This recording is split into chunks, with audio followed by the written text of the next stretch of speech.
ఖచ్చితంగా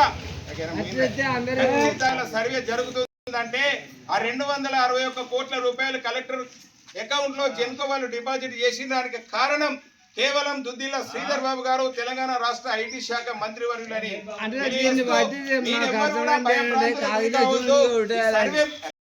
ఈ సర్వే మొత్తం అయ్యాక ఇదే తాడ్చెల్ల గ్రామంలో పెద్ద ఎత్తున ఒక గ్రామ సభ పెట్టి ప్రజలందరి సమక్షంలో జిల్లా కలెక్టర్ గారు, మన ఆర్డీఓ గారు, మన ఎంఆర్ఓ గారు, గ్రామ సర్పంచ్, మనమందరం కూడా ఆ సభలో ఉంటాం. ఎవరికి అనుమానం ఉన్నా ఆ రోజు అక్కడ క్వశ్చన్ చేయాలి, మనం ప్రశ్నించాలి. ప్రశ్నించితే అప్పటిదప్పుడే ఇప్పుడు చేస్తున్న సర్వేయర్లు అందరూ కూడా అన్నీ ఉంటారు ఆ మీటింగ్ లో. వాళ్ళు వెంటనే వచ్చి రెక్టిఫై చేసి ఎవరిది మిస్ అయింది, ఎక్కడ మిస్ అయింది, ఎందుకు మిస్ అయింది అని అలాంటివి చెప్తారు. కాబట్టి ఇంకొకటి చాలా వరకు నా దృష్టికి ఒక 70 దాకా వచ్చినాయి. ఉదాహరణకు లాల్జీ రాజయ్య గారి పాతిండ్రే అవి. కానీ ఇప్పుడు ఏదైతే సర్వే చేస్తుందో 2266 ఇళ్లలో మరి ఇంటి నెంబర్ ఉన్నటువంటి లిస్టు ఆ పేరు లేదు. అంటే మానవ తప్పిదం. మన వాళ్ళు ఎవరైతే ఇప్పుడు గ్రామ పంచాయతీ సిబ్బంది కావచ్చు, రెవెన్యూ సిబ్బంది కావచ్చు, వాట్ ఎవర్ ఇట్ ఎవరైనా కావచ్చు, సర్వే చేస్తున్న క్రమంలో ఆయనది మిస్ అయినట్టుంది. కానీ ఆయన పూర్వం వాళ్ళ తాత ముత్తాతల నుండి తాడ్చెల్లనే బతుకుతున్నాడు కాబట్టి ఆయన భయపడాల్సిన అవసరం లేదు. ఖచ్చితంగా వారికి న్యాయం జరుగుతుంది.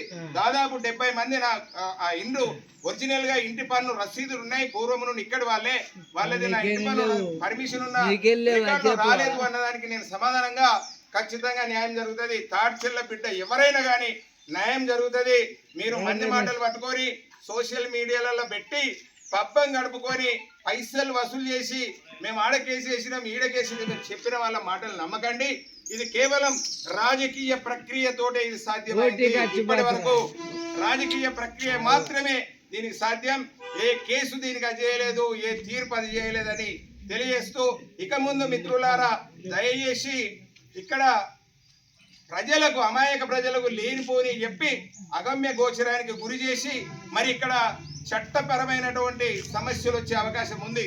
గందరగోళం క్రియేట్ అయినప్పుడు ప్రజలలో ఒకరికొకరు కొట్టుకొని శాంతి భద్రతల పరిరక్షణకి ముప్పు వాటిల్లే అవకాశం ఉంది. కాబట్టి సర్పంచ్ గారు మీరు ప్రజాముఖంగా మీడియా మిత్రుల ముఖంగా చెప్తున్నా, వీలైతే లోకల్ బాయ్స్ ను బ్యాన్ చేయించు. మీకు ఆ పవర్ ఉంది.